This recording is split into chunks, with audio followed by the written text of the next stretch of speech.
Well, hello everyone, and welcome to today's show. Today I'm going to look at two pre-rinse kitchen faucets. There's something to like in each one of them and something to dislike in each one of them. And there's something I had not seen before, and we'll get to it right now.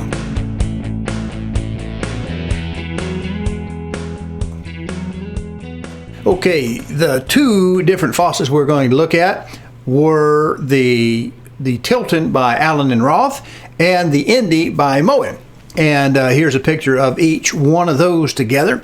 Now, they're just basically that kind of commercial looking pull down the hose type thing, squirt the kitchen sink out. And that's pretty good. I mean, we used the old gun type that had the separate hose for years and years and years, and now we have kind of different pull downs that look like a little gooseneck and these. And the idea I had when I was looking for one of these was, I want something that I can really get in and clean out from different angles, you know, larger bread pans and things of this nature. And I found something that I liked and something I didn't like. Now, I tend to be a little bit of a Moen man. I'll put that out there. You can hate on me if you want to. It's just a brand I get in any big box store. They've been around forever, and I wanted a similar unit that would kind of match the RO faucet. And surprise, surprise, you can't find one in Murfreesboro, Tennessee. You had to go to Franklin. Why you got to go to Franklin to get a particular faucet I was looking for? Couldn't find it. I ended up with a different Moen that I did find over at Home Depot instead of Lowe's. I don't know what's going on between the two different companies. And in the process, Lowe's store brand, for lack of a better word, it may not be a store brand, but I see a lot of exclusively at Lowe's, so I'm thinking it's probably a store brand, was, of course, an Allen & Roth because it was available and the Moen I was looking for wasn't. And I got it, and it went in beautifully. I mean, it's super easy, no leaks, no mess, no troubles whatsoever putting it in, and it was only around $200, and it was fine for that beautiful installation. The one thing that I found about it was it's not a pull down. It looks like a pull down, on a box. It's not really a pull down. It does have a little place where you can pull the spring down and move it a little bit, but the travel on it was really very small and just difficult to use. Other than that, I don't know how it would last. I don't know if it would go to leaking. I don't know any of those things. It was available when I couldn't find the Moen without going out of town to do that. But it went in very, very well. Now that leads me to, that's a plus and a minus. Install very easy.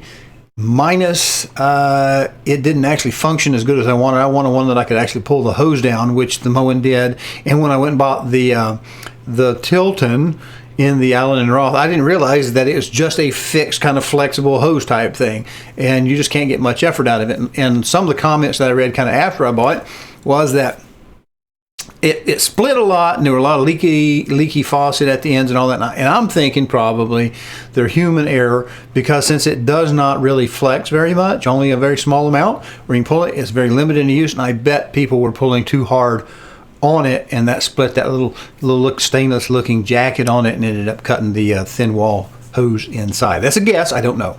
Anyways, $200, went in like a dream. So it's got both price and ease of installation.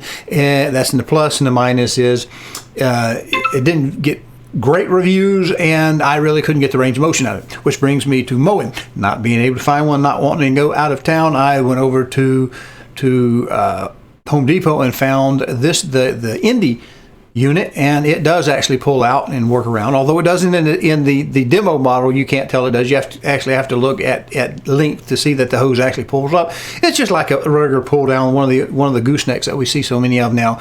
It just pulls out and then kind of pulls back up and works pretty good. But it was a son of a gun to put in because it's very unusual. Now, when I actually talked to a friend there, one of the managers that I know at Lowe's, he explained to me that the one I was looking for was being discontinued. And I guess that's why we had more of them in Franklin or some other place had been discontinued. I think I found out why. Take a look at this. If you like this content, please go to calldeltosell.com, find the tab that says on YouTube, click it, and it'll open up a page of QR codes. There you can use a smartphone to scan and get to the YouTube page, or you can just mouse over and click it on a PC.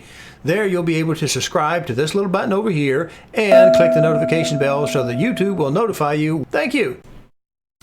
Okay, let's look at this. Now, the history of this particular faucet is I had company coming from out of town, and lo and behold, right at Christmas, and I'm talking within 24 hours, the kitchen faucet started to leak in behind. This was the original one, came with the house, and I had to fix it quick. Ran into town, kind of grabbed the first thing I could find for a reasonable amount of money, because I was going to do some kitchen upgrades, which I haven't gotten around to quite yet, but I was going to change some stuff out, including the faucets, both the RO faucet and that, and didn't really have that time to try to pull that off, so I just bought this inexpensive kind of pull down type kitchen sink thing. Now, the faucet worked okay, I just hated it. Had lots of nooks and crannies to get dirty on, and I don't know, maybe these new ones will as well, but I'm going to use this one to show you. Do you see this long, dark, kind of brass looking tube? That's what makes these new faucets so easy to install, because they have hoses that come down, and we just kind of spin this little nut up, and we get everything positioned just right. When we get about hand tight, just about perfect, little bit of sliding movement back and forth in the hole on the kitchen sink, then we just take the two little Phillips head screws and tighten them down and snug it down, and it's there for good. Very easy to work with. You hook the hoses up, you're done. The Moen isn't like that, and I suspect that's the reason why several of these designs have been, or on their way out rather, according to at least one retail supply house.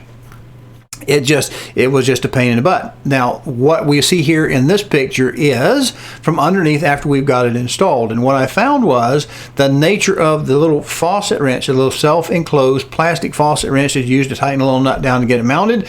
Well, that's not of paper thin thickness. So when you put that on there to get around the nut, it actually pushes the faucet a little bit left. And that's not good. And plus, we have hoses now that are coming right out down to the side, which also are then pushed up against the raw metal. In my case, I have this stainless dual basin sink, and it shoved the faucet probably a ½ an inch to the left. Now, that may not be enough to bother you, but it would annoy me. Not that I'm a perfectionist or anything like that, but I think it just would annoy me. In fact, it did so much, I really started thinking about taking that Moen back, but that would put me on faucet round 3.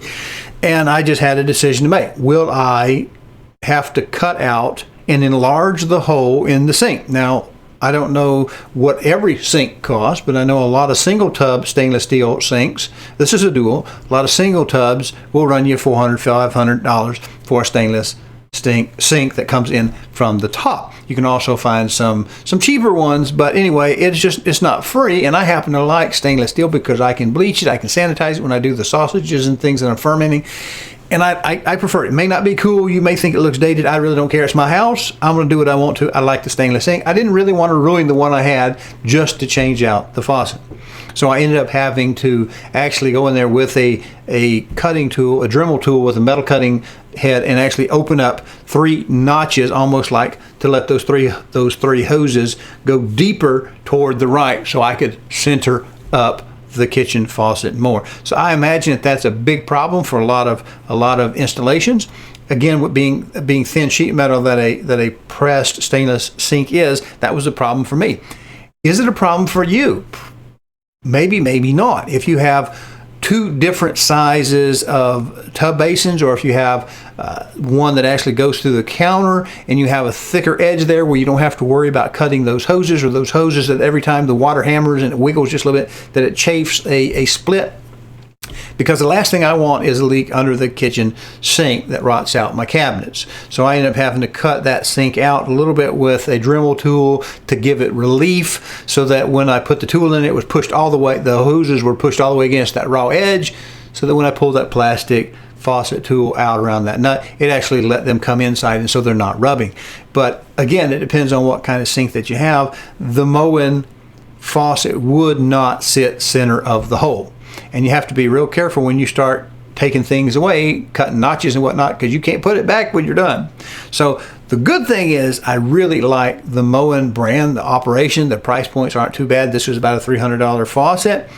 Okay, and it actually pulls out of the spring because it has a hose that comes through. It actually goes to the bottom, and it does exactly what I wanted it to. But boy, was it something I've never seen before, which was a faucet that you couldn't center in the center hole of your sink. And you may get it and say, well, I did mine just fine. With the holes that I had factory in that kitchen sink, I could not get the Moen to center in space. Here's a picture of it when I got done. It's a little bit left still, but it's not bad. I can live with that much of it. And again, if you have a different type of sink, if you have an acrylic sink, or you have enameled over cast iron, it's going to be a little bit thicker. If you have one that goes through the slab of the top deck of your kitchen counter into it and below, that's fine too. You might not have it if you have the faucet off to one side, dissimilar, not a problem for you. But if you have two exactly similar tubs like I do in mine, a 1/2 inch is enough to drive an old man crazy.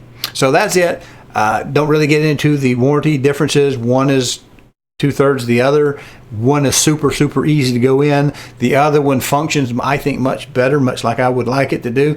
But boy, was it kicking the keister to put in. And I've done some of this before, so I've just never seen one that presented this particular problem, because they're all like this one. Anyway, appreciate you watching.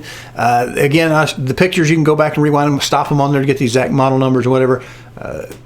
Allen & Roth, Lowe's. I bought the Moen over. That one I actually picked up across town at the Home Depot because it was one I could get that was in stock. And that's the end of the show. Appreciate you.